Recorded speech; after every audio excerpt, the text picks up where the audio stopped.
నా పేరు రవీందర్. అందరూ ముందుగా రవి అయినా పిలుస్తారు. పూర్తి పేరు మాత్రం రవీందర్, కానీ అందరూ రవి అయినా పిలుస్తారు. అయితే నేను ఆర్టిస్ట్ ఫ్యాక్టరీలో ఉద్యోగం ఉంది. దగ్గర 22 సంవత్సరాల నుంచి అక్కడే ఉద్యోగం. 10th క్లాస్ కాగానే వెంకటేష్ నేను 10th క్లాస్ కాగానే అక్కడికే వెళ్ళడం జరిగింది. సో 2 పిల్లలు. పెద్ద అబ్బాయి ఆల్రెడీ ఇన్ఫోసిస్లో జాబ్ చేస్తుంది, చిన్న అబ్బాయి ఏమో బీటెక్ ఫైనల్. అయితే ఎడ్యుకేషన్ ఫీల్డ్లో 2 విషయాలు నాకు తెలిసినవి ఏంటంటే టెక్నికల్, నాన్ టెక్నికల్. ఎవరికైనా టెక్నికల్ సైడ్ మ్యాథ్స్, ఫిజిక్స్ ఈ 2 సబ్జెక్టులు టఫ్. అయితే మొదటి నుంచి ఆ లోటు లేకుండా మాకు జరిగింది. అది మా అదృష్టం. దానికి మూల కారణం ఏంటంటే మ్యాథ్స్ పరంగా అయితే నారాయణ సారు, ఇక కెమిస్ట్రీ అయితే శ్రీనివాస్ సారు చాలా సునాయాసంగా చెప్పేవాడు. ఆవర్తన పట్టిక గురించి కానీ ఇంకొన్ని బయాలజీ సబ్జెక్ట్స్ కూడా బాగా చెప్పాడు. కాకుండా బయాలజీ సైడ్ మాకు ఇంట్రెస్ట్ వచ్చేది కాదు. సో ఎంబీసీ సైడ్ ఇంట్రెస్ట్ వచ్చి ఈ ఫీల్డ్కి రావడం జరిగింది. నెక్స్ట్ ఫిజిక్స్ అనేది చాలా టఫ్ సబ్జెక్ట్. మ్యాథ్స్, కెమిస్ట్రీ ఒక రకంగా ఉంటే ఫిజిక్స్ ఇన్ బిట్వీన్, ఈ రెండింటికి మధ్యంతరంగా ఉండేది. అది మనకు 9th క్లాస్ వరకు కొద్దిగా టఫ్ ఉండే, అందులో అంత స్కోరింగ్ వచ్చేది కాదు. తర్వాత ఎప్పుడైతే 10th క్లాస్లో బయాలజీ వచ్చిందో దాన్ని ఏ రకంగా సునాయాసంగా మనకు అర్థం కావాలనేది చాలా గురించి చెప్పేవారు. కాబట్టి ఆ సబ్జెక్ట్స్ అనేది నెక్స్ట్ మాకు డిప్లొమాలో కానీ ఇప్పుడు నెక్స్ట్ ఫర్దర్ నేను చేసే పిల్లలు టెక్నికల్ సబ్జెక్ట్. సో ఆ సబ్జెక్ట్ అనేది చాలా బేస్ అవుతుంది అన్నమాట. సో వారికి నా ధన్యవాదాలు. ఈ అవకాశం ఇచ్చినందుకు మిత్రులకు thank you very much sir. Friends అందరికీ నమస్కారం. నా పేరు ఎంజి అహ్మద్ అలీ. మాది గ్రామం కుప్పలపల్లి. నేను వచ్చేసి ఆఫీస్లో జాబ్ చేస్తున్నాను, మెకానిక్గా. ఇదే సిద్దిపేటలో పనిచేస్తున్నాను. ఆమె టీచర్ సాతలి.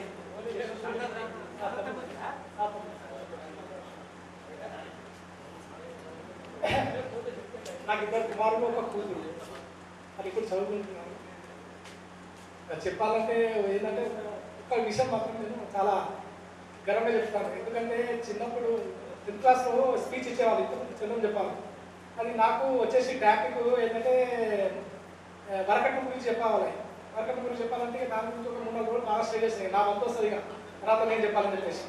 ఆ వరకట్నం గురించి స్పీచ్ ఇచ్చిన తర్వాత నేను జీవితంలో నేను కూడా వరకట్నం తీసుకోవద్దు. యాక్చువల్గా వెళ్ళేటప్పుడు నేను చెప్పిన కాబట్టి నేను తీసుకోవద్దు. అది మనసు నాటుకుపోయింది. ఇక దాని తర్వాత నాకు సంబంధం రావడం మొదలైపోయింది. నేను సిటీలో ఉంటున్నాను, జాబ్ చేస్తున్నాను. హోటల్లో పనిచేశాను, 5 సంవత్సరాలు హోటల్లో పనిచేశాను. అప్పుడు నాకు సంబంధం రావడం వల్ల మంచి సంబంధాలు వచ్చినాయి, డబ్బుల సంబంధాలు వచ్చినాయి. కానీ నా ఒక్కటే వెంటాడుతుండే, నేను స్పీచ్ ఇచ్చాను, అది ఎప్పుడో 10th క్లాస్ ఇచ్చాను. కానీ నా పెళ్లి లేట్ అయినా కూడా వరకట్నం మాత్రం తీసుకోవద్దు. ఎందుకంటే నేను చెప్పాను, అది ఎట్లా తీసుకోవాలి నేను, అది నాటుకుపోయింది. ఇక మనసులో ఒక విషయాలు అంటే హాస్పిటల్ ఇచ్చినట్టుగా అది మనసులో నాటుకుపోయింది.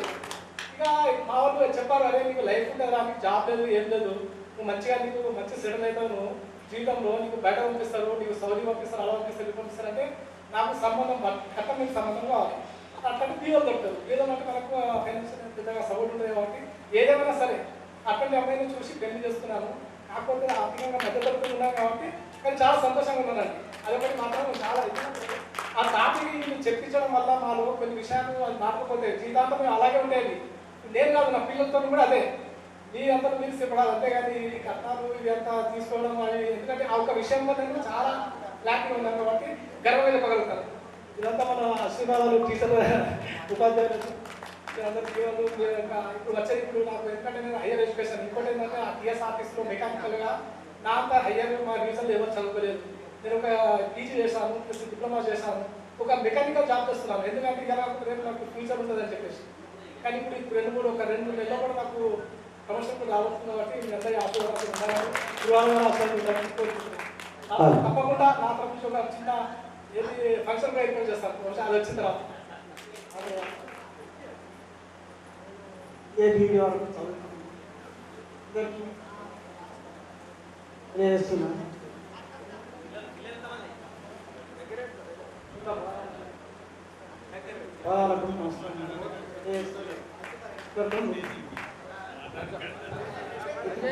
ముగ్గురు బిడ్డలు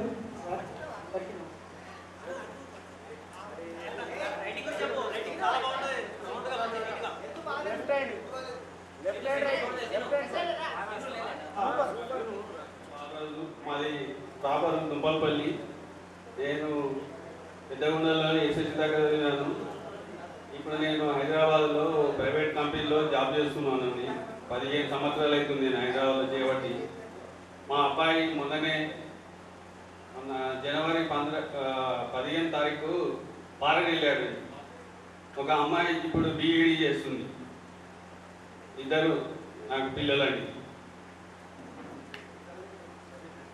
గురువులకు వందనం. నా పేరు షేక్ బాబర్ అలీ, తండ్రి పేరు మహబూబ్ అలీ. నాకు 2 బిడ్డలు, కొడుకు. ఫస్ట్ కవల్ ట్విన్స్, వాళ్ళు గ్రాడ్యుయేషన్ అయిపోయింది. ఫుల్ స్టాక్ డెవలపింగ్ కోర్సులో హైదరాబాద్ ఉన్నారు. చిన్న కూతురు 5. అందరూ అన్నీ చెప్పారు గురువుల గురించి, ఇంకా బాగా చెప్తే బాగుండదు. కానీ ఒక చిన్న అనుభవాలు సార్లతో. నేను 10th క్లాస్ వరకు 8th to 10th self government రోజు ఖచ్చితంగా మ్యాథ్స్ తీసుకునేవాడిని. కొంచెం సార్కు పోయి అడిగేవాడిని, సార్ క్లాస్ ఏం చెప్పాలి, ఇప్పుడు చెప్పండి. ఏం చెప్తారో బాబా, నువ్వు నేను రేపు ఏం చెప్తారో అదే చెప్పు, ఇవాళ నాకు అయింది కాకుండా రేపు నేను ఏం చెప్తానో అదే చెప్పని చెప్పేసి ఆ రోజు సాయంత్రం స్కూల్ అయిపోయిన తర్వాత నాకు అడ్వాన్స్ ఒక క్లాస్ చెప్పి సార్ చెప్పించేవాడు. ఇంత మంచి గురువు దొరకడం అదృష్టం. మళ్ళీ ధైర్య సార్ స్పెషల్గా సార్ రాకముందు ఫిజిక్స్లో మాకు 50కి 45, 46, 47 వచ్చేది. సార్ వచ్చిన తర్వాత ఒకసారి డ్రాప్ అయిపోయింది. చిన్న తప్పు కూడా మార్కేసేవాడు కాదు. ఇంతకుముందు కొద్దిగా ఆన్సర్ చూసి రైట్ కొట్టేసింది, కానీ ధైర్య సార్ మాత్రం ఖచ్చితంగా అది చిన్న తప్పుడు దాన్ని కొట్టేసాడు అప్పుడు. దానివల్ల మళ్ళీ ఫిజిక్స్లో ఇంప్రూవ్ అయ్యాము. సార్ కూడా చిన్న సార్ కూడా చాలా మంది చేసింది. కాకపోతే నేను నా ఆరోగ్య పరిస్థితుల రీత్యా నేను ముందుకు చదవలేకపోయినా. నాది ఇంటర్ డిస్కంటిన్యూ చేసి నేను ఒక మెకానిక్ ఫీల్డ్లో వచ్చాను. హైదరాబాద్లో షోరూంలో మెకానిక్గా పనిచేసి ఆ తర్వాత బయటకు వెళ్ళిపోయాను 16 years. అది అయిపోయిన తర్వాత మళ్ళీ ఇప్పుడు వచ్చి నా మెకానిక్ ఫీల్డ్లోనే సిద్దిపేటలో ప్రస్తుతం నేను ఇల్లు కట్టుకొని ఇక్కడనే మన రూరల్ పొజిషన్ దగ్గర ఒక షోరూమ్ పెట్టాను. Battery vehicles, battery recharge vehicles, spares, sales and service. ఇక ఉన్న రోజు ఇంత ఫీల్డ్లో ఉంటాను. కాకపోతే గురువు ఇచ్చిన క్రమశిక్షణతోనే ఇంత ముందుకు ఎదిగాను. Thank you. హలో, మన చింతామణిక శ్రీనివాస్ నా పేరు. 89 నుంచి 90 దాకా వచ్చేసి నేను ఇక్కడ సూపర్ సెటిల్ అయ్యాను. విజయవాడలో పని చేయాలనుకున్నా, వ్యవసాయం చేస్తున్నా. మా కొడుకు బీటెక్ ఫైనల్ ఇయర్, మా బిడ్డ బయోటెక్నాలజీ చేసేది వ్యవసాయం. ఏదో వాళ్ళని కల్పిస్తున్న మా సారు, మా గురువులు, వాళ్ళందరి దయ వల్ల నేను చిన్న బతకాలనుకున్నా.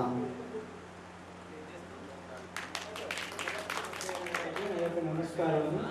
పాదాభివందనాలు చేసి నా పేరు ఎల్లారెడ్డి, రెడ్డి. నేను అగ్రికల్చర్ చేస్తున్నాను. నాకు ఒకటే కూతురు. ఎంఎస్సీ చేయించాను, మ్యారేజ్ చేశాను.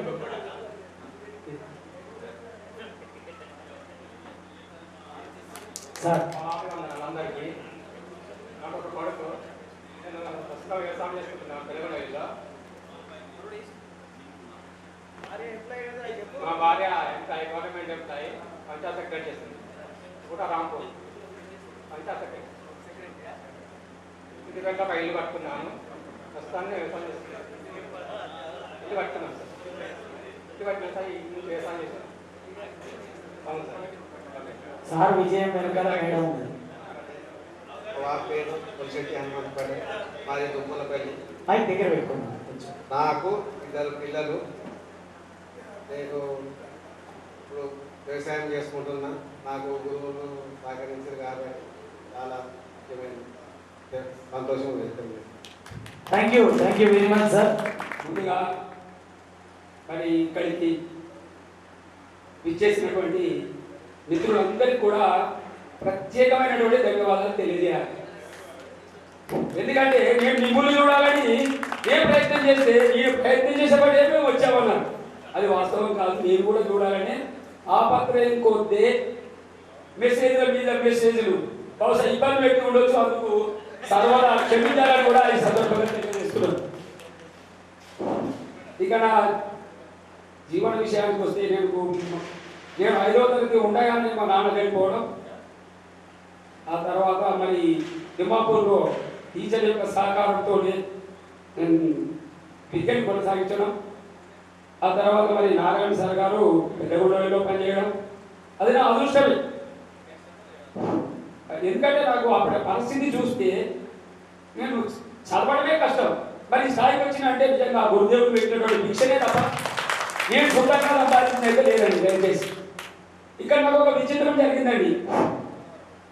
నాకు 7th వరకు నేను లాస్ట్ విద్యార్థిని, 8th వరకు వెళ్ళానంటే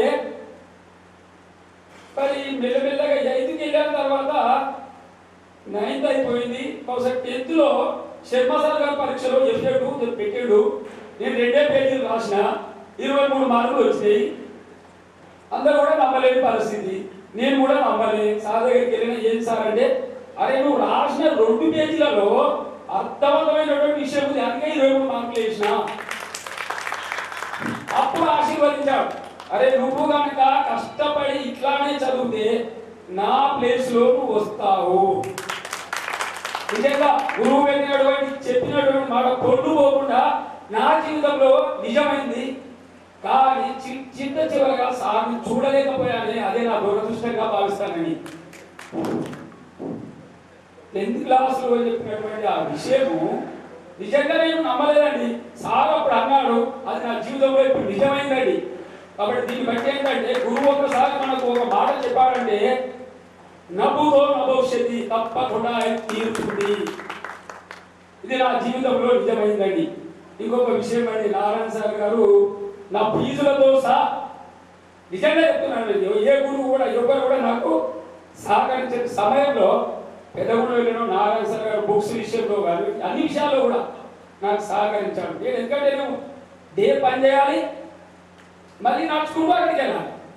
9th వరకు సైకిల్ కానీ ఏది లేదండి. అప్పుడు కళాధర్ అనేటువంటి ఫ్రెండ్ చనిపోయాడు పాపం, ఆయన సైకిల్ మీదనే పోయేది, చదువుకునేది, కష్టపడేది.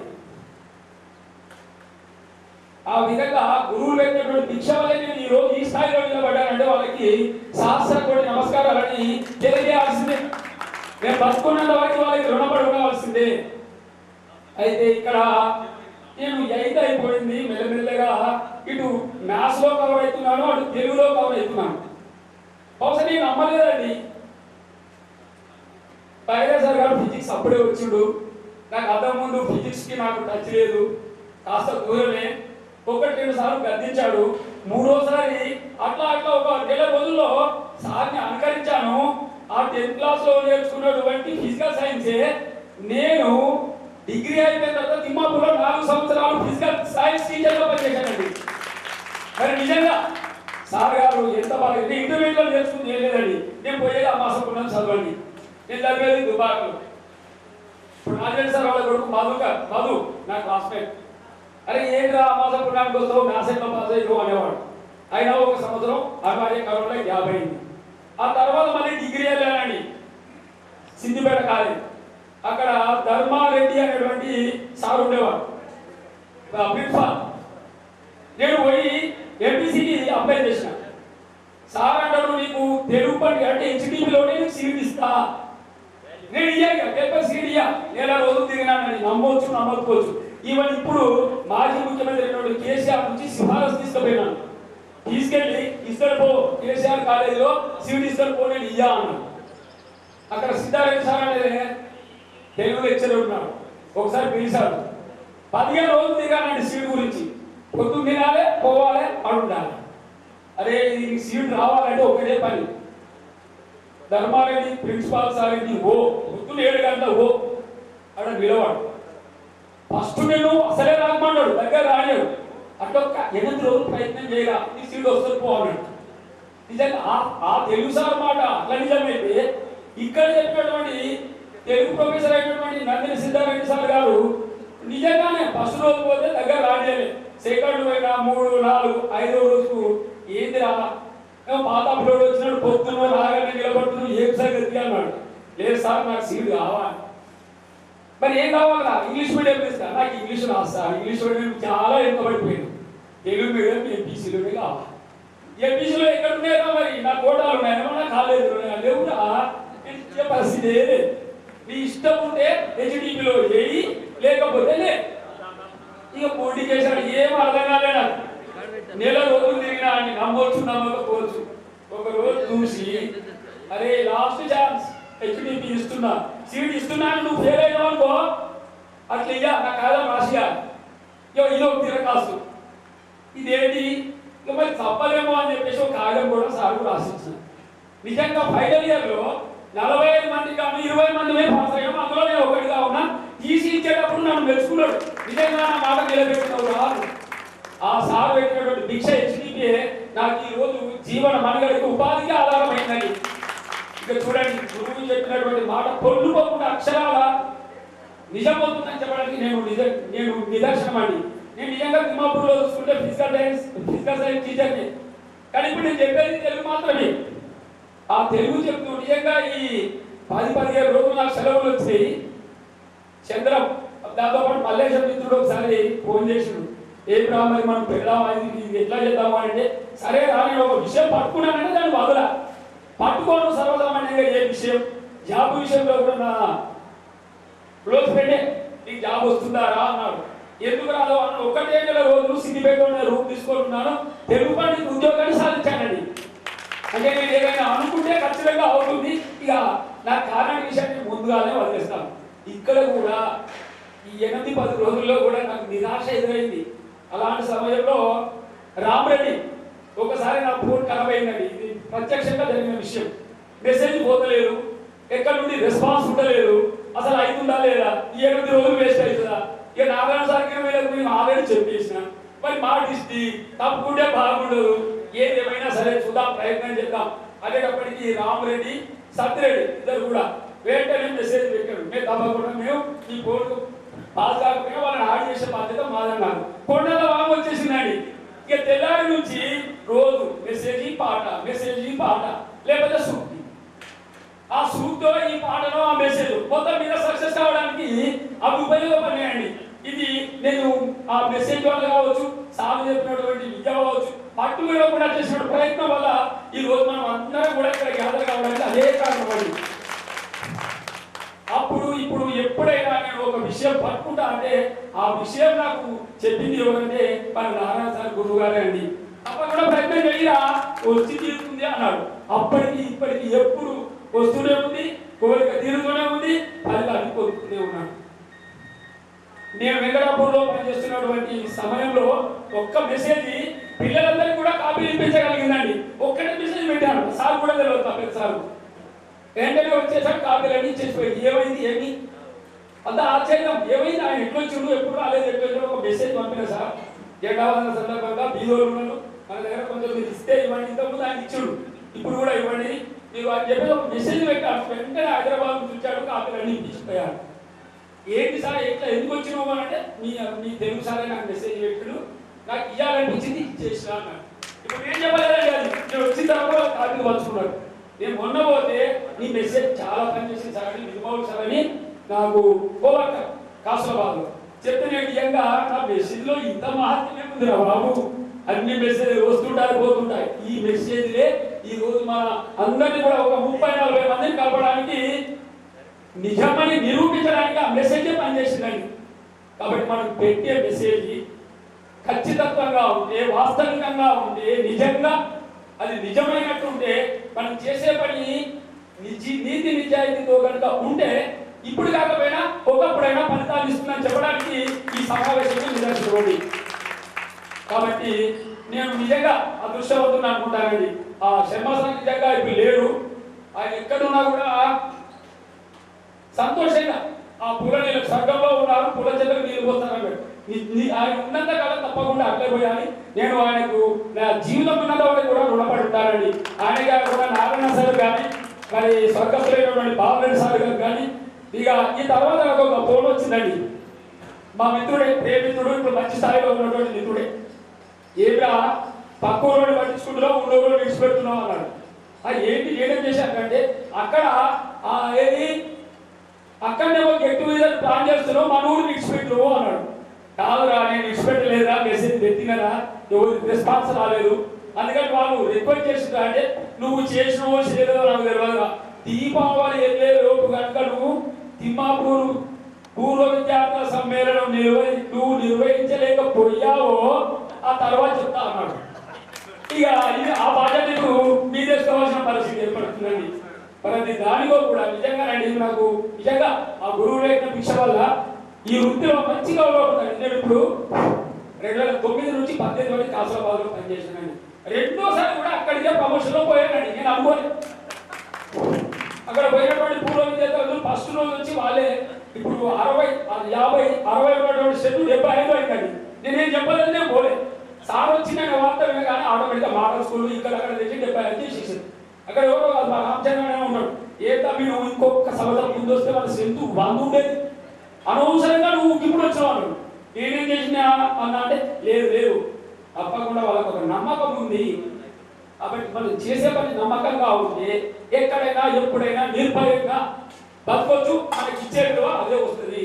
మనం ఫలితం రాలేదని పని చేయకుండా కూర్చుంటే ఏది కూడా నెరవేరదండి. అందుకు నా జీవితమే నిదర్శనం, మా కుటుంబ నేపథ్యమే నిదర్శనం.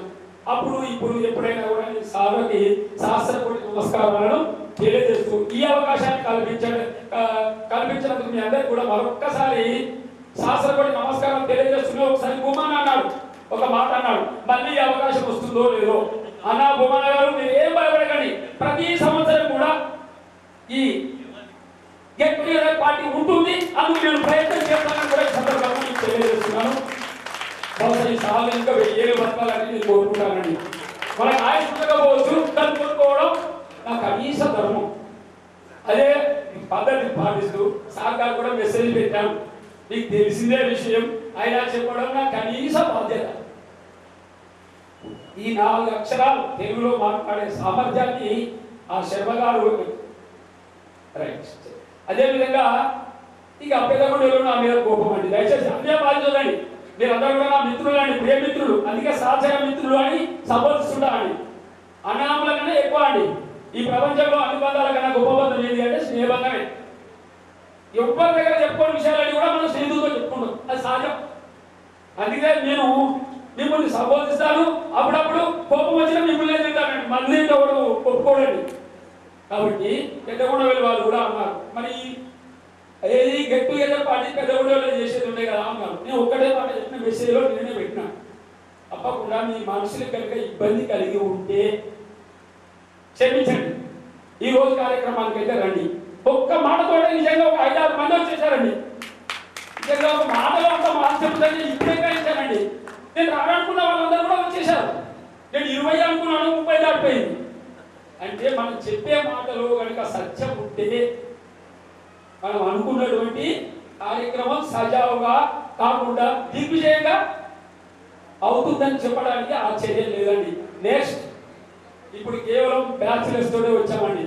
నెక్స్ట్ ఇయర్ తప్పకుండా ఇదే దసరా సెలవుల్లో ఇదే మన గురుదేవులతో ఫ్యామిలీతో కూడా ఈ గెట్ టుగెదర్ పార్టీని ఏర్పాటు చేయడానికి నేను శక్తివంతంగా కూడా కృషి చేస్తానని ఈ సందర్భంగా తెలియజేస్తున్నానండి.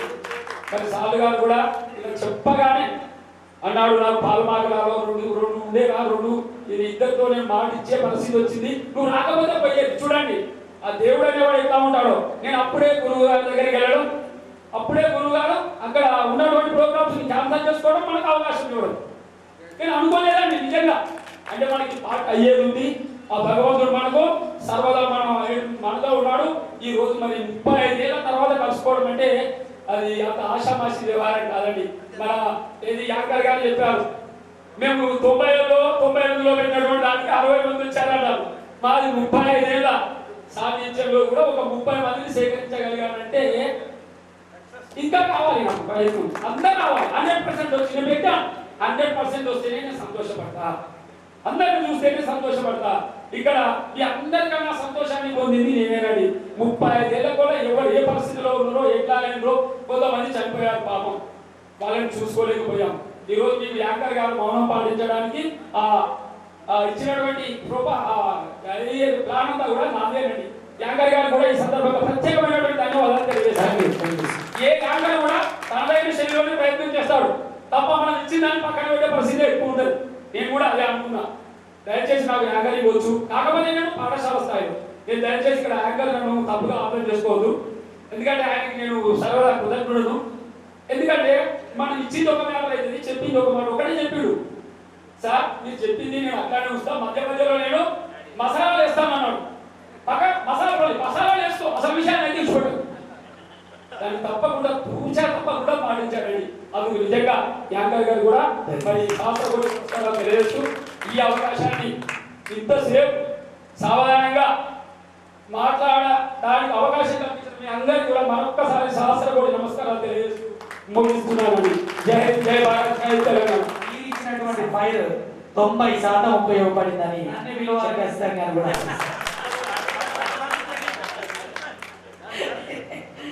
ఈ సందర్భంగా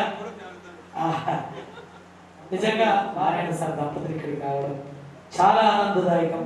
అలాగే మీకు విద్యాబుద్ధులు, మనోగతాలు, మనోభావాలని పంచుకోవడం, ఇప్పుడు ఈ కార్యక్రమాన్ని ఉద్దేశించి ఆశీర్వచన రూపంలో అమూల్యమైన సందేశాన్ని ఇచ్చి వారి యొక్క అభిప్రాయాన్ని కూడా మనం గౌరవించాలి. కాబట్టి ముందుగా వైరయ్య సార్ గారిని ఈ కార్యక్రమాన్ని ఉద్దేశించి మీ యొక్క అనుభూతిని పంచుకోవాల్సిందిగా కోరుకుంటున్నాం. అందరూ ఒక్కసారి కరపత్రం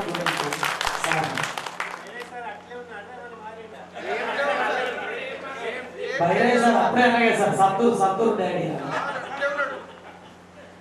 రాజశేఖర్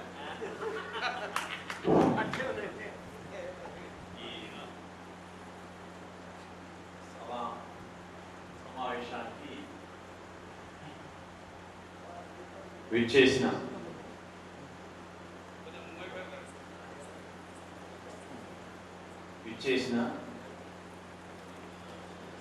నా తోడి పనిచేసిన ఉపాధ్యాయ బృందం, నారాయణ సార్ గారు దంపతులు కానీ, శ్రీనివాస్ సార్ కానీ మొదలు వారికి నమస్కారం తెలియజేస్తూ, మీ అందరికి కూడా పేరు పేరున ఒక విద్యార్థులుగా, నేను ఉపాధ్యాయునిగా మీ అందరికి కూడా భగవంతుని ఆశీస్సులు ఉండాలని తెలియజేస్తూ, ముఖ్యంగా నేను మాట్లాడేది ఏంటంటే, ఒకటి మనప్పుడు ఈ మాట సందర్భంలో ఉపాధ్యాయుని పాత్రని అనండి, లేదా మీ వ్యక్తిగత సమస్యలు అనండి, ఇన్స్పిరేషన్ కానీ ఇవన్నీ కూడా మాట్లాడడం జరిగింది. అందులో ముఖ్యంగా మీరు అన్నట్టు మన జీవితంలో మొట్టమొదలు మనం చాలాసార్లు వింటుంటాం, దండం పెట్టాలన్నా లేదా జ్ఞాపకం చేసుకోవాలి అన్నా మొట్టమొదలు ఏమంటాం అంటే మన ఆన్సరు తల్లి తండ్రి అంటాం. లేవగానే లేకపోతే ఎప్పుడు లేకున్నా సరే ఎవరికి దండం పెడతారు అంటే మన రోడ్డు నుంచి ఏం ఆన్సర్ వస్తుందంటే తల్లి తండ్రి. ఆ తర్వాత ఎవరు అంటే గురువు అంటాం, అంటే భగవంతుడు కూడా పక్క జరుగుతున్నాడు. తల్లి తండ్రి తర్వాత మనం గురువు అంటాం. అయితే ఆ గురువుకి మరి మనము ఎందుకు అంత ప్రాధాన్యత ఇచ్చినాము అంటే, తల్లి తండ్రి అనేవాడు జన్మనిచ్చిండు. జన్మనిచ్చిన తర్వాత మరి వాడు ఎట్లా పెరగాలి, వాడికి నడవడి ఎట్లా ఉండాలి, జీవితంలో ఏమేం జరుగుతుంది, ఇవన్నీ విషయాలను గురువు బోధిస్తాడు. బోధించిన దాంట్లో పట్టించుకున్నవాడేమో మనకు తెలుసు సక్రమైన మార్గంలో పోతుండు, పట్టించుకున్న వాడేమో వక్ర మార్గంలో పోతుండు, మనకి ఆ విషయం కూడా తెలుసు. అయితే మీరు చెప్తున్నట్టుంటే నాకు ఒక ఆలోచన వచ్చింది. నేను మిడిదెడ్లో చదువుతున్నప్పుడు 7వ తరగతిలో మరి మీరు కొంతమంది దుంపలపల్లి వాళ్ళు ఉన్నారు. దుంపలపల్లిలో ధర్మారెడ్డి సార్ అని టీచర్ ఉండే, నేను చనిపోయాను అనుకోండి. అతను మా మిడిదెడ్డికి వచ్చి తెలుగు చెప్తుండే. ఆ టీచరు ఉండే విద్యార్థుల్ని సేమ్ మేమెట్లనో అప్పుడు కూడా వాళ్ళు కూడా ఏం చేసేవాళ్ళంటే కొంచెము పిల్లవాడు తెలివిగా ఉన్నట్లయితే ఆ పిల్లవాడిని బయట తీసుకురావడానికి రకరకాల అన్వేషణలు చేస్తుంది. అందులో భాగంగా ఈ మండల్ లెవెల్లో అని కానీ, తాలూకా లెవెల్లో కానీ, డిస్ట్రిక్ట్ లెవెల్లో కానీ కాంపిటీషన్లు అవుతుంటాయి, రకరకాల కాంపిటీషన్లు అవుతుంటాయి. అయితే సార్ తెలుగు పండితుడు కాబట్టి ఆ టైంలో తెలుగులో పద్యాలు చదవటంలో కాంపిటీషన్, దుబ్బాక తాలూకా, అప్పుడు మనం దుబ్బాక తాలూకా లెవెల్లో నేను మిరిదొడ్డి, సారు ధర్మాజి మన దుబ్బలపల్లి. అయితే అక్కడ ఆ గమనిస్తే అలా కొంచెం నాకు ఎక్కువ తెలుగునే అంటే అన్ని సబ్జెక్టులు వస్తుండే, బాగుంటుందే వాళ్ళ అన్న. నేను బాగా ఉన్నా కాబట్టి తెల్లవారి 9 గంటల కాంపిటీషన్. మరి నేను అక్కడ దుబ్బలపల్లికి రావాలి, మన దుబ్బాకి రావాలి, ఎవరు తీసుకురావాలి అనే ఆలోచనతోటి బాగా నాకు విత్తనం నాటినట్టుగా సార్ ఏం చేసిందంటే, ఇక నువ్వు రేపు ఎట్లా వస్తావేమోరా, ఇప్పుడే నా అమ్మడు రమ్మని చెప్పేసి 4:30కి సార్ నన్ను తీసుకొని దుబ్బలపల్లి తీసుకొచ్చి దుబ్బలపల్లిలో వారింట తిండి పెట్టి పడుకోబెట్టి తెల్లారి కాంపిటీషన్ తీసుకుపోయిందండి. మీరు గమనించుంది. కాబట్టి నేను ఇక్కడ ఇన్స్పిరేషన్ అనేది అంటే ఒక టీచర్ చూడండి, ఆయన ఎక్కడ నేను ఎక్కడ అవి తీసుకుపోయి ఇంట్లో పండ పెట్టుకొని తెల్లారి కాంపిటీషన్లో పార్టిసిపేట్ చేయించానండి. అంటే ఒక గురువు నిజంగా కూడా చాలా మట్టికి ఇక ఇప్పుడు పరిస్థితి పక్కా పెట్టుండ్రి. మీరు చెప్పింది చూడండి, ఆ యాంకర్ కూడా చెప్పిండు 2000 వరకు ఒక పరిస్థితి, 2000 నుంచి 2010 ఒక పరిస్థితి, 2010 తర్వాత ఒక పరిస్థితి అనేది. అయితే మేము చదివినప్పుడు దాదాపు 81లో నాది ఎస్ఎస్సి. అప్పుడున్న గురువుల్లో చాలా మంది కూడా నేను జాబ్ వచ్చిన తర్వాత కూడా వాళ్ళతో పాటు కూడా పనిచేయడం జరిగింది. అయితే అట్లా అప్పుడు మొలక వేసింది. ఆ మొలకని మనం ఏం చేసినామంటే పెంచి పెద్ద చేసి మనం కూడా మొలకని మళ్ళా పెట్టే స్థితికి వచ్చేసి సాధ్యమైనంత వరకు మేము అట్లా విద్యార్థుల్లో ఏదో ఒకటి నింపాలని చెప్పేసి అట్లా చెప్పడం జరిగింది. Welcome sir. ఇప్పుడు సార్ కూడా మాతోటే ఇప్పుడు హెడ్ మాస్టర్గా పనిచేస్తుండు, గెస్ట్ హెడ్ మాస్టర్గా. తర్వాత ఇప్పుడు జిల్లా పరిషత్ జిల్లాలో కూడా డిఓ ఆఫీస్లో పనిచేస్తుండు సార్ కూడా. అయితే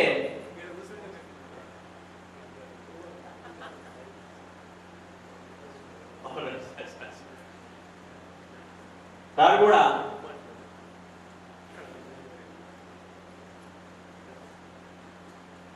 అయితే అలా చేస్తూ అనుకోకుండా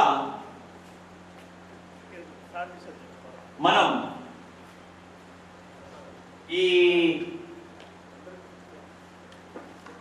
ఫీల్డ్లోకి అంటే ఏదో చదువుతా అని చెప్పేసి మనసులో ఉండే, కానీ చివరికి ఏమైతుందంటే ఒక టీచర్గా చేయాల్సిన పరిస్థితి నాకు వచ్చింది. దాంతో ఫస్ట్ అపాయింట్మెంటే పెద్దగుండెవెల్లికి వచ్చింది. పెద్దగుండెవెల్లికి వచ్చిన తర్వాత అప్పుడు మీరంతా 10th క్లాసు. అయితే అక్కడ జరిగింది ఏంటంటే, నేను ఈ స్థితికి రావడానికి కూడా ఇంకొక కారణం, ఇంతకుముందు చెప్పినట్టు టీచర్తో పాటు రెండవ కారణం ఏంటంటే, నేను జైనిక్ అయిన ఆ స్కూల్లో అక్కడ ఉన్న టీచర్లలో ముఖ్యంగా మాణిక్యరావు సార్ అని గుండెవెల్లి, మీకు తెలుసు. ఆ సారు వచ్చుడితోటే నువ్వు వయసులో ఉన్న పిల్లవాడు పోయి ఇట్లే మాట్లాడుతుండే, వయసులో ఉన్న పిల్లవాడు పోయి నువ్వు ఎంత ఎప్తావో నీ చదివే కానీ నువ్వు ఏదన్నా కానీ నువ్వు ఎవరిని దిక్కు తిరగొద్దు, నువ్వు ఉరుక్కుండా అని చెప్తుండే. చెప్పి మీకు ఆ ఎక్స్కర్షన్లకు కానీ తర్వాత ఎస్ఎస్సి పరీక్ష రాయడానికి తోరణాలకు పోతే ఖచ్చితంగా నువ్వు పోవాలని చెప్పేసి తోరణాలు పంపడం కానీ, ఆ ఎక్స్కర్షన్లకు కానీ అక్కడ కూడా నువ్వు పాఠం చెప్పాలి, ఎన్ని క్లాసులు వీలైతే అన్ని క్లాసులు చెప్పాలని చెప్పేసి సార్ ఏం చేస్తుండే ప్రోత్సహిస్తుండే. దాన్ని అక్కడ ఆ సార్ ఏదైతే నెట్తో స్టార్ట్ చేసిండో వెంటనే అక్కడ ఉన్న మిగతా టీచర్లకు కూడా వాళ్ళకు కూడా అభిప్రాయం ఉండే, ప్రత్యేకంగా నారాయణ సార్ ఏమో అంటుండే మా టీచర్గా ఉన్నా కానీ, ఏమో నువ్వు వెళ్ళు, నువ్వు చెప్తుండు, నువ్వు యంగ్ అని చెప్పేసి సార్ కూడా బాగా ప్రోత్సహిస్తుండే. ఆలోపల శ్రీనివాస్ సార్ ఉండే, శ్రీనివాస్ సార్ కూడా అప్పుడు మాకి ఇప్పుడే నేను కూడా ఇదే సంవత్సరం వచ్చేసానని చెప్పేసి మంచిగా చెప్పాలి, చదవాలి అని చెప్పేసి ఇట్లా ఆ టైంలో అక్కడ ఉన్న టీచర్లు కూడా బాగా ప్రోత్సహించింది. దీంతో ఏమైందంటే అప్పుడే అరే చాలా ప్రోత్సాహం ఉన్నది, తర్వాత పిల్లలు కూడా యాక్టివ్ కనబడుతున్నారు అని చెప్పేసి మీకు ఎంత వీలైతే అంత చెప్పి ప్రయత్నం చేసి మీ లోపల కలిసిపోయినాం. అది మాత్రం నాకు పక్కా గుర్తున్నది. అది ఎందుకంటే దాని నుంచి మీకు వరుసగా నేను అక్కడ 6 ఏళ్ళు పనిచేయడం జరిగింది. ఈ 6 ఏళ్ళ లోపల ఒక 2 ఏళ్ళు కాగానే అనుకోకుండా నేను సిద్దిపేటకి షిఫ్ట్ అయ్యాను. సిద్దిపేట షిఫ్ట్ అయిన తర్వాత మా ఫ్రెండ్స్ ఇక్కడ గాయత్రి ట్యూటోరియల్ ఉండే, వాళ్ళు ఏం చేసేవాళ్ళంటే అప్పటికి మ్యాథ్స్ కెమిస్ట్రీ సబ్జెక్ట్ ట్యూషన్లు చెప్తున్నారు. ఇంటర్మీడియట్ చెప్తున్నప్పుడు వాళ్ళకి ఫిజిక్స్ అవసరం పడ్డది. అయితే వాళ్ళు నేను క్లాస్మేట్స్ కాబట్టి అరే ఇప్పుడు ఇట్లా బయరే ఇక్కడ పెద్ద టీచర్కి వచ్చిందట, మరి మనం సిద్దిపేటకి రమ్మందాం, ట్యూటర్ని డెవలప్ చేద్దామని చెప్పేసి వాళ్ళు బిరుదడికి రావడం జరిగింది. బిరుదడికి వచ్చి ఏం చేసిండ్రు, సార్ 2 ఏళ్ళు అయింది అప్పటికి వచ్చేసి సిద్దిపేట తీసుకొచ్చిండ్రు, ఆ ట్యూటర్లో జాయిన్ చేయించిండ్రు. అది ఏంటో కానీ మీకు తెలుసు, మీకు మీరు వెళ్ళిపోయినరు, మీ తర్వాత బ్యాచ్ వాళ్ళకి తెలుసు. ప్రొద్దున 5 గంటలు వేసి 8:45 దాకా ట్యూషన్ చెప్పేవాడిని. మార్నింగ్ 8:45 ట్యూషన్లు చెప్పేసి మీ దగ్గర 1 నిమిషం కూడా లేట్ కావద్దని చెప్పేసి ఆ కప్పు మీద 9:30 వరకు మీ దగ్గర ఉండుంది. మళ్ళీ లాస్ట్కి బెల్ కాగానే డైరెక్ట్ సిద్దిపేటకి వచ్చేసి మళ్ళీ రాత్రి 3 గంటలు ట్యూషన్ చెప్పేవాడిని. అంటే దీని ఉద్దేశం ఎందుకు చెప్తున్నా అంటే మనం నిజంగా కూడా మన శక్తిని నమ్ముకొని మనము చేసే పనిని మాత్రం 100% న్యాయం చేస్తూ ఉంటే వాటితో పాటు మిగతా పని కూడా మనం ఖచ్చితంగా చేయొచ్చు. అప్పుడు దీనికి అందరికీ కారణం ఏంటంటే నేను చెప్పినట్టుగా ఫస్ట్ మా తల్లిదండ్రులు, ఆ తర్వాత గురువులు, ఆ తర్వాత నాతోటి పనిచేసే ఉపాధ్యాయ బృందం. ఈ 3 మాత్రమే నమ్మినాం. ఇందులో ఈ 3లో ఏది తేడా వచ్చినా మనకి ఇబ్బంది అవుతుంది. అక్కడ తల్లిదండ్రులని మనం గౌరవించకపోయినా, వాడు చెప్పినట్టు వినకపోయినా సమస్యనే, గురువులు చెప్పినట్టు మనం వినకపోయినా సమస్యనే. పక్కపడి సహచర బృందం కరెక్ట్గా మనకు కోఆపరేషన్ చేసింది అనుకోండి, అప్పుడు మాత్రమే మనం జీవితంలో సాధిస్తాం. ఇది ఒక నాణానికి ఒక పక్క. ఇక రెండో పక్క ఏంటంటే ఇప్పుడున్న సమాజంలో ఇప్పుడు మనకు యాంకర్ చెప్పిండు 3 విషయాలు ఇంతకుముందే చదువుకున్నాం మనం. 2000 వరకు ఒక తిరిగా ఉంది పరిస్థితి, 2000 నుంచి 2010 వరకు ఒక రకంగా ఉంది, 2010 నుంచి 2000 ఇప్పటి వరకు ఒక రకంగా ఉంది అని. ఇందులో ముఖ్యంగా ఏం జరుగుతుంది అంటే మనకి నెట్, ఇంటర్నెట్, ఇంతకుముందు చెప్పిండు, అతను బాగా చెప్పిండు. యాంకర్ని చెప్పిన దాన్ని కూడా నేను కొద్దిగా వీడియో కూడా తీసుకున్నాను, ఆయన చెప్పిన మాటల్లో కూడా. అంటే మనం వినే మాటలే, అయితే అక్కడ వినే మాటలే కానీ ఆ చెప్పడంలో కూడా కొద్దిగా డిఫరెన్స్ ఉంటుంది. ఇవాళ ఎందుకు చెప్తున్నాం అంటే సమాజంలో సమాజాన్ని బాగు చేసేది ఇంతకుముందే చెప్పిన నేను మీకు టీచర్లే అని చెప్పేసి, మ్యాక్సిమంగా టీచర్లే. కానీ ఇప్పుడు ఈ వ్యవస్థలో సమాజం చెడిపోవడానికి లేదా సమాజం బాగుపడడానికి కూడా 100% కారణము టీచర్లే. మళ్ళీ ఏ రకంగా చూసినా అయితే ఇప్పుడు ఈ వ్యవస్థలో ఏం జరుగుతున్నది అనేది మీకు బాగా తెలుసు, నేను ఎక్కువ చెప్పనవసరం లేదు. ఏమన్నంటే మాటికి నెట్ వల్ల చెడిపోతుందనో ఇట్లా మనం అంటున్నాం. ఏదో ఒక దాని మీద ఇంటర్నెట్ అనో ఇట్లా అని దాని మీద మనం నెట్టేస్తున్నాం. కానీ నెట్తో పాటు ఇక్కడ సమాజంలో మంచి చెడులకు బాధ్యత ఈక్వలెంట్గా టీచర్లు వహించవలసి వస్తుంది. అక్కడ నో డౌట్, ఎంత నెట్ అయితే అంటున్నామో అంత టీచర్. ఎందుకు సార్ అంటే ఇక్కడ బాగా గమనించుంది, పేరెంట్స్ ఏమంటారు అంటే జనరల్గా మీ దగ్గర స్కూల్లో 8 గంటలు ఉంటాడు కదా అని చెప్పేసి ఆ పేరెంట్స్ అంటున్నారు. వాస్తవం 8 గంటలు ఉంటున్నాడు. ఆ 8 గంటల టైంలో మరి మనం ఎంత చెప్పొచ్చు అని చెప్పేసానంటే ఎంత వీలైతే అంత చెప్పొచ్చు. నువ్వు చదువు చెప్తావా, పిల్లవాడికి మంచి చెడు చెప్తావా, ఏదైనా చెప్పవచ్చు. కానీ ఇక్కడ ఏం జరుగుతుంది అంటే ఎంతసేపు మనం చెడు జరుగుతుంది అనే దాన్నే వివరిస్తున్నాం కానీ మరి మంచి జరగడానికి మన వంతు ఎంత ప్రయత్నం చేద్దాం అనేది మాత్రం జరుగుతుంది. 100% రైట్.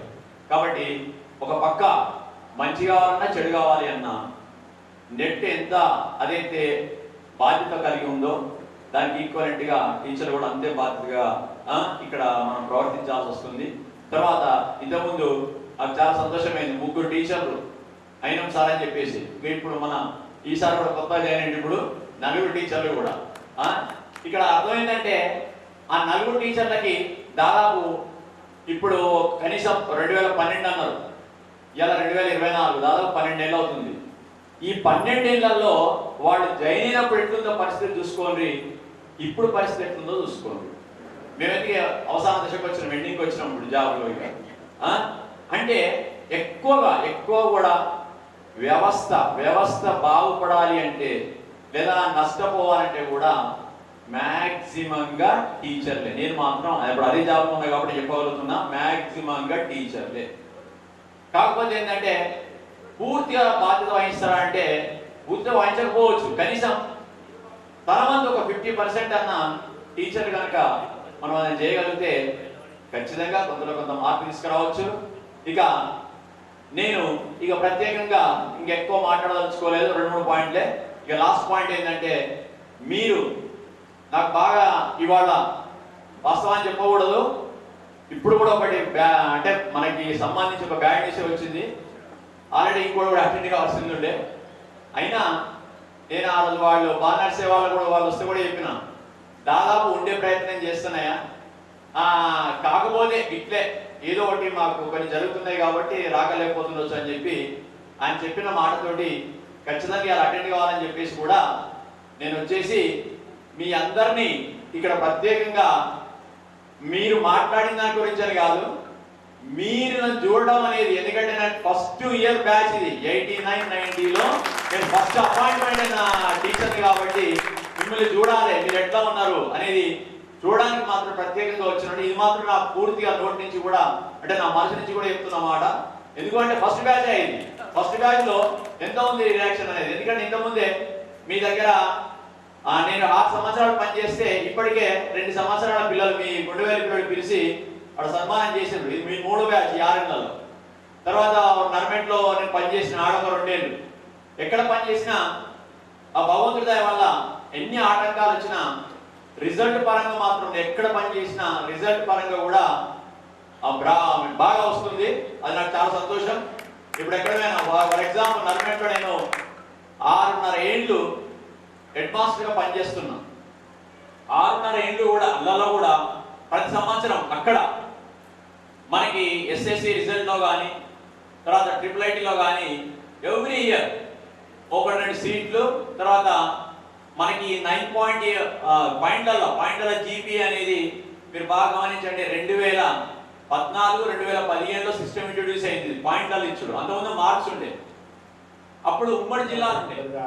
వేదికమైనటువంటి గురుదేవులందరికీ కూడా మనస్ఫూర్తిగా హృదయపూర్వక నమస్కారాలు. మా మిత్రులందరికీ కూడా ఆత్మీయ అభినందనలు.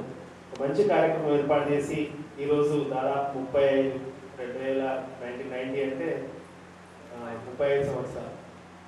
35 సంవత్సరాల తర్వాత మళ్ళీ అందరం ఒకే వేదిక మీద కలుసుకునేటువంటి మంచి అవకాశం కల్పించిన అందరికీ, దీంట్లో భాగస్వాములు పాత్రదారులు కొందరైతే సూత్రాలు కొందరున్నారు, అందరూ కలిసి మొత్తం మంచి కార్యక్రమం ఏర్పాటు చేసినందుకు మనస్ఫూర్తిగా శిరస్సు వంచి నమస్కారాలు తెలియజేస్తూ, ఒక మంచి సన్నివేశం, మంచి అవకాశం, ముఖ్యంగా మా గురువర్యులు మాకు నారాయణ సార్, మా సొంత ఊరు సగారంగా చెప్పుకుంటాం. నారాయణ సార్ అంటే మా తిమ్మాపూర్ నారాయణ సార్. అంతే ఆ నారాయణ సార్ చిన్నప్పటి నుంచి మేము చూస్తూ ఉన్నాం. మేము 2వ తరగతి 3వ తరగతి 4వ తరగతి ఉన్నప్పుడే నారాయణ సార్ తిమ్మాపురం కానీ ఎక్కువ కమిట్మెంట్ పెద్దగుండే వెళ్ళి అంటే నారాయణ సార్ అని మాకు తెలుసు. 88 పెద్దగూడ వెళ్ళి సార్, మాకు 88 తిమ్మాపూర్. మీకున్నా కూడా మీకన్నా ఎక్కువ కమిట్మెంట్ మేము అక్కడ స్కూల్కి వెళ్తాము అంటే నారాయణ సార్ తెలుసు మాకు. ఓకే సార్, అదే నేను 80 మీరు 88 దగ్గర నుంచి 80కి పోయినాను. 80 నుంచి మీకంటే సీనియర్స్ మాకు అటాచ్మెంట్ లో మనమే సార్, వేరే కాదు. నా సార్ ఉద్దేశం ప్రేమ ఏంటంటే, వాత్సల్యం కోసం మాకు చిన్నప్పటి నుంచి మేము చెక్కి తీసుకున్నప్పటి నుంచి మాకు ఊళ్ళో నారాయణ సార్ అంటే మ్యాథ్స్ అంటే నారాయణ సార్ అంటే మ్యాథ్స్ అనే పేపర్ విన్నోలో అన్నమాట మేము. తర్వాత కేవలం మేము నారాయణ సార్ ఉన్నారు కాబట్టి పెద్దగొండ దగ్గరికి వచ్చినాం. ఇది లింక్ వచ్చింది అనుకుంటే ఇప్పుడు యాక్చువల్గా తోరణాలు సార్ మేము వెళ్ళాల్సింది తిమ్మాపూర్ నుంచి ఫీడింగ్ నెక్స్ట్ అందరు తోరణాలు వెళ్తే మాకు నారాయణ సార్ ఉన్నారు పెద్దగొండ వెళ్ళిలో అని చెప్పి తిమ్మాపూర్ అందరూ కూడా పెద్దగొండ వెళ్ళికి వచ్చిన మా వెంకటేశ్వర్ కానీ మా సత్యరెడ్డి కూడా తిమ్మాపూర్లో మా క్లాస్ పెట్టుకుంటుండే, ప్రసాదరావు ఉండే, నాగరాజు ఉండే, ఇంకా సత్యరెడ్డి వచ్చి టీ సత్యరెడ్డి వీళ్ళందరూ కూడా అందరం తిమ్మాపూర్లో అక్కడికి వచ్చినాం. ఇక్కడ సార్ని ఎందుకు గుర్తు చేసుకోవాలంటే నేను 1998లో స్కూల్లో స్టేట్లో డిస్ట్రిక్ట్ ఫస్ట్ ర్యాంక్ అన్నాను. హెడ్సెట్లో కూడా స్టేట్ 171 ర్యాంక్. మ్యాథ్స్లో ఇక ఎప్పటికీ నాకు ఫుల్ స్కోర్లో ఉన్నాను. దానికి మూలం ఎక్కడ అంటే నేను ఒక 2-3 నెలలు మాత్రమే చదివిన పెద్దగొండ వెళ్ళి, తర్వాత రెసిడెన్సీ వెళ్ళిపోయినాను. యూనిట్ టెస్ట్ 1 అయింది. 25 మార్కులకు 25 మార్కులు యూనిట్ టెస్ట్లో వేసి నన్ను 10th క్లాస్లో తీసుకుపోయి ఇగోరా నా సర్వీస్లో నేను ఫస్ట్ టైం 25 వేసిన అని చెప్పి సార్ నన్ను అందరికీ పరిచయం చేశారు. సార్ గుర్తుందో లేదో నాకు మాత్రం జీవితంలో గొప్ప రోజు. అప్పటిదాకా మనకు అవార్డులో గొప్పతనాల అవార్డు తెలియదు కానీ మొట్టమొదటి అవార్డు మాకు సారు ఆ అనౌన్స్మెంట్ ద్వారా వచ్చింది. అప్పుడు మొదలు ఇంకా సార్ ఇచ్చినటువంటి మార్గం, ఎందుకంటే లెక్కలు చెప్పే విధానం పడుతుంది కాబట్టి 25 వచ్చినాయి. నేను చేస్తే నాకు రాలేదు, సార్ చెప్తే వచ్చినాయి. సార్ అంత స్పష్టంగా హాలిడేస్లో నాకు గుర్తు సార్ ఒక్క 2 రోజులు సెలవులు వస్తే 4 రోజులు వర్క్ ఇచ్చి పంపెట్టాడు. అట్లా వారి యొక్క మ్యాథమెటిక్స్ నైపుణ్యం వల్ల నాకు మ్యాథమెటిక్స్ మీద అవగాహన ఆసక్తి కలిగి ఆ 25 మార్కుల ప్రేరణ కంటిన్యూ చేసుకుంటూ ఒక మంచి మ్యాథమెటిక్స్ టీచర్గా నేను సమాజంలోకి రాగలిగినాను. మనస్ఫూర్తిగా వారికి ఈ వేదిక ఫస్ట్ మనం తెలుస్తుంది. నాకు నిజంగా మ్యాథ్స్ అంటే మీరు గుర్తుకొస్తారు. అట్లాగే ఇంకా శ్రీనివాసరావు సార్ ఉన్నప్పుడు నేను అప్పటికి సార్కి వెళ్ళిపోయినారు కానీ మీ గురించి చాలాసార్లు చెప్పేవాళ్ళు సార్. ముఖ్యంగా మా బైరే సార్ రాగానే మేము మధ్యలో హాలిడేస్లో ఎప్పుడింటికి వచ్చినా మా వెంకటేశ్వర మా మిత్రుడు ఎప్పటికీ బైరే సార్ గురించి ఎప్పటికీ 2 ముచ్చట్లు చెప్తా ఉంటే ఇంత అతిశయోక్తి నాకు నిజంగా అతిశయోక్తి అనిపించేది అప్పుడు. అంటే ఆ కాలంలో గవర్నమెంట్ టీచర్లు అంటే రకరకాలుగా కొంచెం ఇట్లా చేస్తారు అంత చేస్తారు ఇంతవరకు చెప్తారు పోతారు కానీ పెద్దగొండలో మాత్రం మంచి టీం ఉంది సార్. నర్సరెడ్డి సార్ కూడా ఒకటి నాకు కొంచెం గుర్తు, ఇప్పటికీ నాకు గుర్తు. నర్సరెడ్డి సార్ చెప్పినటువంటి వాళ్ళు గుర్తు చేసుకుంటారు సార్ వేదిక నాకు అవసరించినందుకు. జంతు వర్గీకరణ ఉంటే ప్రోటోజీవా పోరిఫేరా సిలిండేటా ప్లాట్ హెల్మిస్ రిమాట్ హెల్మిస్ అడిలేడా ఆర్ట్రోపోడా మొలస్కా ఈగరోడా అనమాట. అవి పట్టి కొట్టదాకా సార్ వదిలిపెట్టలేదు. అవి 9. తర్వాత అక్కడ ఇంకోటి సక్షర కాలంలో కూడా మళ్ళీ అట్లా వర్గీకరణ పెట్టినారు. అప్పుడు ఇంకా టైం ఎక్కువైతుండొచ్చు లాస్ట్ టైం కానీ ఒక్కసారి వాళ్ళు గుర్తు చేసుకోవాలి. షేక్ అలీమోదీ సార్ అంటే ఈ గరకు నీళ్ళు ఉడుకుతాయని చెప్తుండే ఆ సార్. అంటే అద్భుతమైన రోజులు అవన్నీ. అంటే సార్కి ఇంగ్లీష్ ట్రాన్స్లేషన్ తెలుగులోకి వస్తే వాటర్ బాయ్స్ అంటే నీళ్ళు ఉడుకుతాయని చెప్తా ఉంటే మేము అంతా ఉత్సాహంతో అప్పుడు స్కూల్ అంటే మా క్లాస్మేట్స్ అందరూ కూడా మంచి నవ్వుకుంటూ ఎంజాయ్ చేసుకున్నారు. ఎక్కడ కళాకట్టం లేదు తత్వం అని. మళ్ళీ రావచ్చు అందరం కాలేజీకి డిగ్రీకి వచ్చి 8 ఉద్యోగాలు చేసినా కానీ అప్పుడు ఉన్నటువంటి అంబియన్స్ ఆ వాతావరణం అది ఎప్పుడు మళ్ళీ రాదు. ఆ మంచి సన్నివేశాలు గుర్తు చేసుకునే అవకాశం మళ్ళీ మీ ద్వారా వచ్చింది. అట్లాగే అప్పుడు జాగీర్ సార్ కూడా ఉండే సోషల్ సార్ యూడీసీ ఉన్నప్పటికీ కూడా చెప్పేవారు. తర్వాత తెలుగుకు శర్మ సార్ ఉండేది, కాన శర్మ గారు, దాసు నరసింహ శర్మ గారు ఉండేది. వారు కొత్తగా వచ్చిన వారికి నంబరాలు ఒక పాఠం ఉంటుంది. కొత్తగా వచ్చిన వారికి నంబరాలు మాకు కొత్తగా తీసుకొచ్చింది. 8th క్లాస్లో ఫస్ట్ పాఠం ఉండేది సార్ మాకు. కొత్తగా వచ్చిన వారికి నంబరాలు గుర్తుందా మిత్రులు? అదేదో గుర్తుగా చెప్తున్నా. ఫస్ట్ పాఠం అదంటే కొత్తగా వచ్చిన వారి నంబర్ అని మమ్మల్ని సార్ టీచ్ చేస్తుండే. మేము దాన్ని ఆ వచ్చిన వారికి నంబర్ చేసి కొత్త వారి నంబర్ సార్ మీరు మాకు కొత్తలని చేయమనేది. అట్లా హిందీ రామరెడ్డి సార్ ఉండే, మా మలేషియా గారు ఉంటారా, ఈ జేబులు నట్టుకులు వస్తుండే కొన్ని వెళ్ళే ఇస్తుండే. ఉన్నాయా ఇప్పుడు తెచ్చిందా ఇప్పుడు మలేష్ మొత్తం జేబులు అవే ఉంటుండే సార్. ఎవరైనా పక్కకు వస్తుందో వాళ్ళకి మాత్రమే ఇస్తుండే. వాటి కోసం ఆయన పక్కన అందరం చేయకూడదు. ఆ ముక్కులు సరిపోకు. ఆ ముక్కుల కోసం దగ్గర కూర్చుంటుంది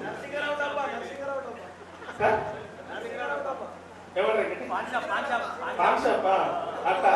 ఇంకా బాబర్ అలీ, మోయినుద్దీన్, పెద్దగొండ చాలా నాకు అందరి పేరు గుర్తుపెట్టాయి. అందరి పేరు గుర్తుకున్నాను. ప్రతి ఒక్క దాదాపు అందరు గుర్తుకున్నాను. నేను ఎందుకు వాళ్ళు వెంట వస్తే కానీ అట్లా ఒక మంచి ఆత్మీయమైన వాతావరణాలు. అలాంటి మంచి రోజులలో అందరం ఉండి దాదాపు అందరూ కూడా మంచి సెటిల్ అయినట్టుగా గురుకులం చూసి తెలుస్తా ఉంది. ఇలాంటి మంచి సన్నివేశంలో మళ్ళీ అందరం కలుసుకోవడం. ఇంకా రేపు కూడా ఈ మిత్రత్వం యొక్క ప్రధాన అంశం మన బాలనరసయ్య గారు వారు ఆర్గనైజ్ చేస్తూ చాలా ఇంట్రెస్ట్గా చాలా ఎన్నో పోస్టులు పెడతా ఉన్నారు. అక్కడ ఓవరాల్గా గమనించింది ఏంటంటే మిత్రులందరినీ కూడా కలిపేటువంటి సమైక్య వేదిక, తద్వారా ఫ్యూచర్లో కూడా మనం అందరం విడిపోకుండా ఉండేటువంటి మంచి కార్యక్రమం చేసినందుకు మనస్ఫూర్తిగా మరొకసారి వేదికకు అందరికి వివాహంలో ధన్యవాదాలు ఇస్తున్నా. మా బైరే సార్ ఇప్పటికీ టెర్రరే ఏదైనా పంచాయతీ ఉండే కార్యక్రమం ఉన్నాడు మా బైరే సార్ ఉన్నారు. ఎందుకంటున్నాడు సార్, ఇది పాజిటివ్ కామెంట్ సమాజానికి నెగిటివ్. ఎవరైతే నిక్కచ్చిగా ఉంటారో, ఎవరైతే నిజాయితీగా ఉంటారో, ఎవరైతే పర్ఫెక్ట్గా ఉంటారో వాళ్ళు ఎవరు సమాజం సహించదు. ఇది ఎస్టాబ్లిష్ ఎందుకు జరిగిందేమో కానీ మరి మా బైరే సార్ కూడా ఏ వెరిఫికేషన్ లేని ఏవేని ఏదైనా ఇమ్మీడియట్గా పర్ఫెక్ట్గా ఉంటారు. కాబట్టి ఇది ఎగ్జామ్ లేద్దామన్న భయమే, లేకపోతే ఇంకేదైనా వెరిఫికేషన్ లేద్దా భయం. ఎందుకంటే భూతద్దం పెట్టి చూస్తారు దాన్ని, ఇంత శాస్త్ర ప్రకారం లేకపోతే దాన్ని అడ్డుకుంటారు. కాబట్టి కొంతమందికి నచ్చదు. దానివల్ల ఆ సార్కు నిజంగా సార్ అది కొన్నిసార్లు మనం బాధపడే సందర్భాలు కూడా ఉన్నాయి. మంచి వాళ్ళని రానియరు అంటే రానియకపోతేనే మంచి వాళ్ళం అనుకోవాలి.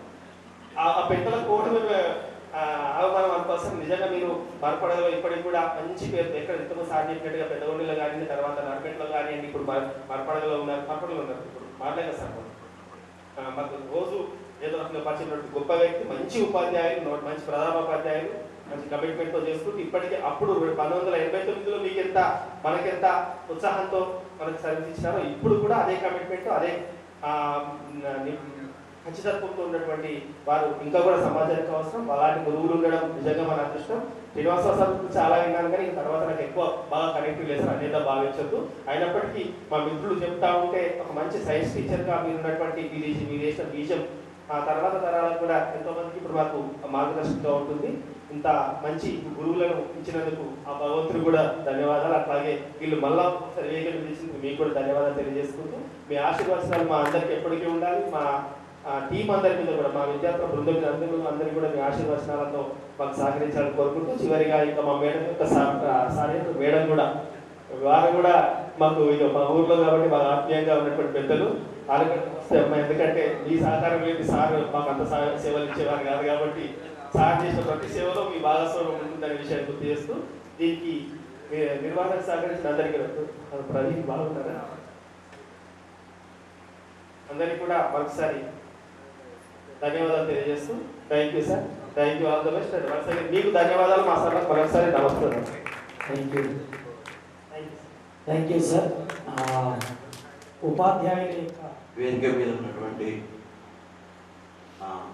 సహచర ఉపాధ్యాయులకు హృదయపూర్వక నమస్కారములు. మరియు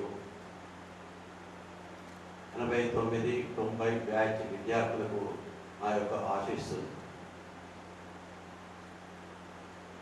నేను 76లో అపాయింట్ అయి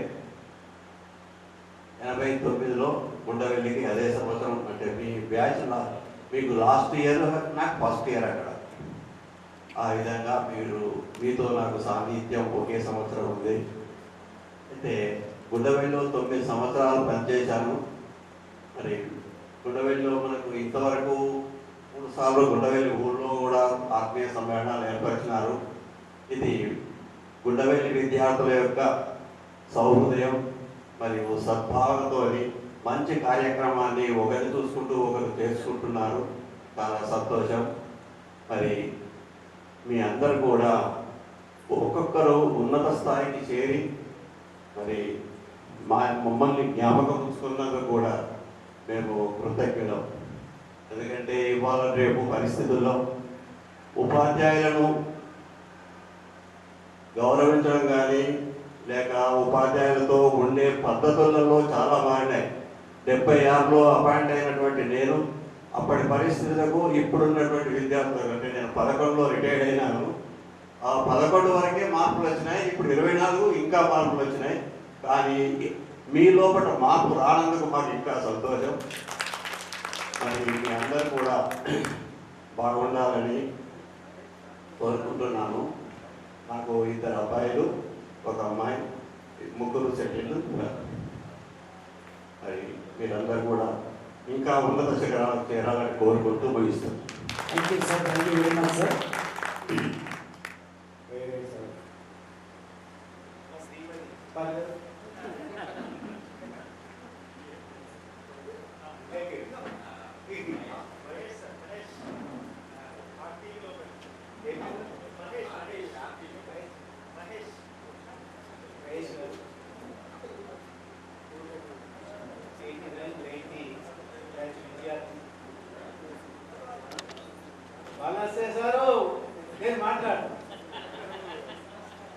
ఒక్కసారి సైలెన్స్ అన్నారు సార్.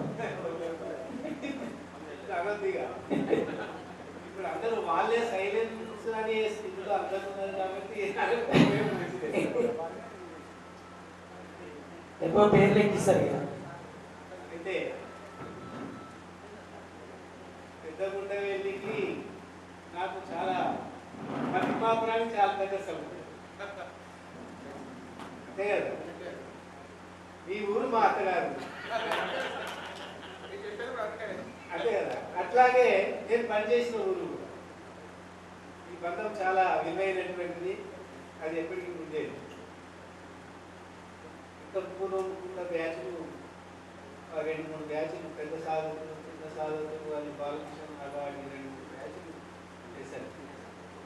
ఈ కార్యక్రమం సన్మానం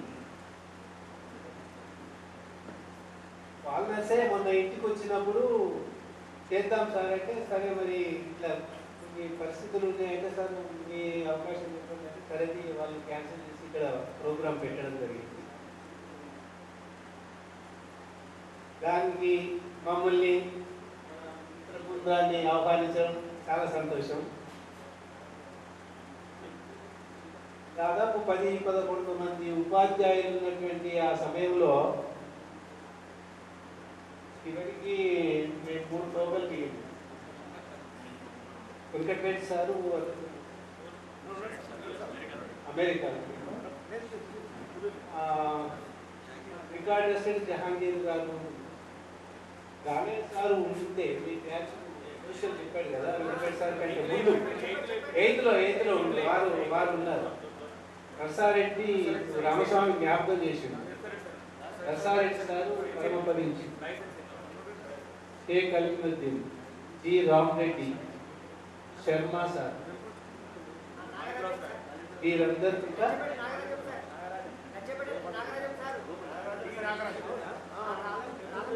ఎప్పుడు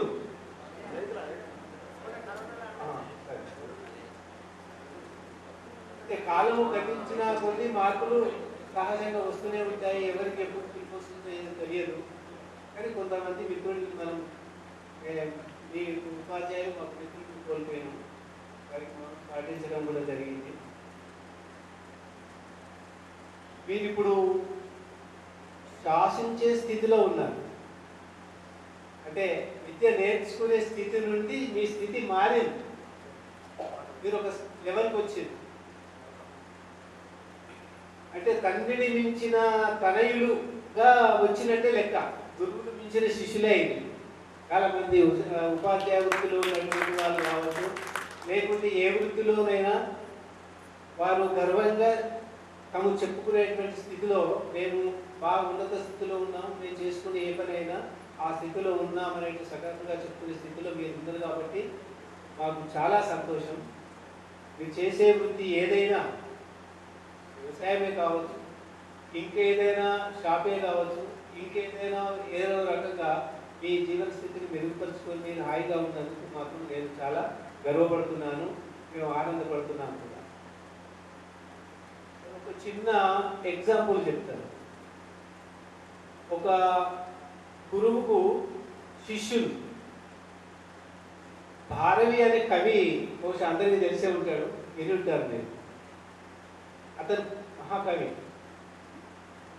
ఆ కవి వాళ్ళ తండ్రి ఎప్పుడు కానీ ఆ కవిని చూసి ఏం రాశాడు ఈ కవిత్వం బాగలేదు, ఇట్లా చేయవలసి ఉండే, అట్లా చేయవలసి ఉండే అనేది మెచ్చుకొని ఎప్పుడు చేసేవాడు.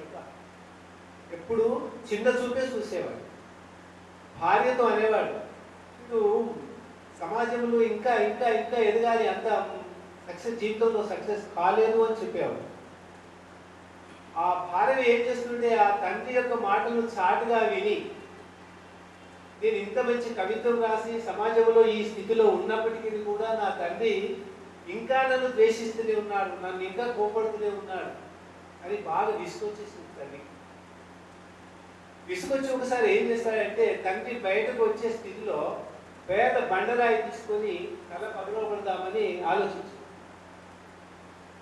సిద్ధంగా ఉన్నాడు, రాయి పట్టుకోవడానికి సిద్ధంగా ఉన్నాడు. అయితే అప్పుడు అతని భార్య అక్కడికి వచ్చి, ఏమండి కొడుకు చాటుగా ఉన్నాడు, బండరాయి తీసుకొని ఏమండి ఎప్పుడు తండ్రి కొడుకుని హింసించినట్టే మాట్లాడుతూ ఒకసారి అతని కవిత గురించి బాగా ప్రేమ్ చేసి మాట్లాడు, అతని ఉన్నత స్థితిని ఎప్పుడు పొగడం నువ్వు, ఎందుకంటే ఇంత చిన్న చూపు చూస్తున్నావు కొడుకుని చెప్తే, నేను పిచ్చిదానా వాడు నేను ఇట్లా కోపడుతుంటే దాని మీద కక్షతో ఇంకా ఎదిగి ఎదిగి పైకి పోయి ఉన్నత స్థితిలోకి వస్తాడు, అందరూ అంటున్నారు నేను వింటున్నా, నేనే పొగిడితే మా నాన్న పొగిడేటువంటి క్షీణదశకు వస్తాడు కాబట్టి అట్లా పొగడితే నా కొడుకు యొక్క సంగతి ఉన్నత స్థితి నేను చాలా గర్వపడుతున్నా అని ఆ తండ్రి ఆ భార్యతో అంటాడు. అనగానే ఆ గుండు తీసి అక్కడ రాయి తీసి బయట పడేసింది. బయట పడేసిన తర్వాత తండ్రి దగ్గరికి వచ్చి సాష్టాంగ ప్రమాణం చేసి, నాన్న మీరు పొగడేటువంటి స్థితిని నేను గ్రహించగా నా మీద ఉన్నటువంటి అభిప్రాయం నీకు దురభిప్రాయంగా ఉన్నట్టున్నది అనుకుని సాష్టాంగ ప్రమాణం చేసింది. బిడ్డ నీ సంగతి నాకు తెలుసు, నేను పొగిడితే ఇంకా తక్కువైపోతావు కానీ ఎక్కువ కావు అని ఉద్దేశంతో చెప్పిందా. మరి ఎట్లా నాన్న నీ మీద నేను తప్పు చేశాను కదా, నేను క్షంతవ్యని, నేను ఏది నాకు నువ్వు శిక్షించేది నేను భరించలేను, నాకు ఆ తప్పుకి ఏదైనా శిక్ష విధించవచ్చు, నేను నీకు శిక్ష విధించేది ఏంటి, ఏదో వద్దు బిడ్డ నువ్వు మంచిగా పైకి రా చెప్తాడు. లేదు లేదు ఆ పట్టినటువంటి కాలు వదిలిపెట్టలేదు. వదిలిపెట్టకపోయేసరికి సరే నువ్వు బాగా శిక్ష కోరుతున్నావు కాబట్టి నువ్వు పోయి నీ అప్పటికి అతనికి పెళ్ళి అయిపోయింది, నీ అత్తగారి ఇంటికాడ ఒక 6 నెలలు 1 సంవత్సరం అక్కడ ఉండిరా, అదే నీకు శిక్ష అని చెప్పింది. అత్తగారింటి గాడి బొమ్మనంటే ముసుకుంటే అందరూ ఇప్పుడు సంకల చేయలేసుకొని ఉంటూనే ఉంటాను, కానీ ఇదేందుకు బాగానే ఉన్నది కదా, మా నాన్న నన్ను శిక్షించమంటే మరి సుఖంగా పంపిస్తుంది అనుకుంటే అత్తగారింటికి పోయింది. అత్తగారింటికి పోయిన తర్వాత ఒక నెల గడిచింది. భార్య తను ఆడనే ఉంటుంది, అత్త మామలకు మంచిగా మొదటి రోజు కానీ ఆ నెల మాత్రం చాలా అల్లుడొచ్చినటువంటి పండుగ సందర్భాలు చేసుకుని అతన్ని బాగా గౌరవించడం అది చేసింది. తర్వాత 2వ రోజు నుంచి 1 నెల ఉంటాడేమో అనుకున్న అల్లుడు ఇంకా పోవడం లేదు అనేది 1 నెల తర్వాత 2వ రోజు వాళ్ళ మస్తిష్కంతో వచ్చింది. రాగానే వాళ్ళు ఆ అత్త మామలు అక్కడ ఉన్నటువంటి వాళ్ళు ఏమై ఇంకా అల్లుడు కూడా అని గుసగుసలాడు. అట్లయినా గడిచింది, అల్లుడు పోతలేడు, ఇంటికి వస్తాడు. ఇట్లా ఓ 6 నెలలు జరిగించేసరికి ఏమైనా నువ్వు ఎప్పుడు పోతావు అప్పుడు పోతావు అంటే అతను తప్పు చేస్తలేడు, శిక్ష అనుభవించాలంతే, ఏం చెప్తలేడు. అట్లా కొన్ని రోజులు రాగానే ఇక మరి 8 రోజులు కూర్చుంటుందా ఇంటికాడ పోయి ఆ పదే ఉంది గడ్డి వస్తారా పదేగా అయ్యి, లేకుంటే ఆ వ్యవసాయం పనులు చేయి అన్నింటి పోమని పుణ్యానికి వస్తుంది ఇంటికి మనం అంటాం కదా, వాళ్ళు అనుకోరు. అట్లా సంవత్సరం అయ్యేసరికి వారి పరిస్థితి భారని పరిస్థితి ఎట్లా క్షీణంగా దరిద్రంగా తయారైందంటే మన ఇంటి పాలేరు కూడా చేయనటువంటి పనులు చేయాల్సి వచ్చింది. అప్పుడు భారవి అనుకున్నాడు, ఓహో అత్తగారింటికి పోతే ఇంత శిక్ష ఉంటుందా అనుకొని సంవత్సరం అయిపోయిన తర్వాత భార్య దగ్గరికి వెళ్ళి మన ఇంటికి పోదాం పదా. అప్పుడు ఎందుకంటే తొందరగా అంటే మనం 1 సంవత్సరం ఉండాలనుకున్నాం, మా నాన్న శిక్ష విధించిండు, ఆ శిక్ష పూర్తయింది, ఇంటికి పోదాం పని ఇంటికి వచ్చేసారు. అప్పుడు శిక్ష పూర్తయిన తర్వాత తండ్రి పిలిచి అడిగింది, అయిందా నీ 1 సంవత్సరం అయిపోయిందా, ఏం నేర్చుకున్నావు అని అడిగాడు. అంటే ఎంత కష్టం వచ్చినా సరే సహనముతో, నాకు ఎంత విద్య వచ్చినా సరే సహనముతో నేను అక్కడ ఆ సంవత్సరం గడపడం, ఇది ఒక నాకు లెసన్, నాకు ఒక పాఠం, నాకు శిక్ష. నువ్వు బాగా శిక్ష విధించడం ఉన్నానా, ఈ సహనం నా జీవితానికి ఒక మెట్టు పైకి పోతుంది తప్ప కిందికి రాదు అని భార్గవి అప్పుడు గ్రహించాడు. అన్నట్టు మీరందరూ ఎదిగిపోయిండ్రు, మీరు మిమ్మల్ని చూస్తుంటే ఆ సహనం కూడా మీలో ఉన్నట్టుగా కూడా కనపడుతుంది. పూర్తి జీవితంలో పరిపక్వ దశకు వచ్చిండ్రు, అందరూ చాలా ఉన్నతంగా సెటిల్ అయినట్టు మీ మాటల ద్వారా తెలుస్తుంది. అలాగే మీరు ఇంకా దినదినాభివృద్ధితో మీ పిల్లల్ని భవిష్యత్తును మంచిగా చూసుకొని మీరందరూ ఆయురారోగ్యాలతో అష్టైశ్వర్యాలతో ఉండాలని ఆ భగవంతుని ప్రార్థిస్తూ మీరు నాకు ఇచ్చినటువంటి అవకాశానికి కృతజ్ఞతలు తెలియజేస్తూ మీకు శుభాభినందనలు తెలియజేస్తాను. ధన్యవాదాలు. చాలా చక్కటి సందేశం.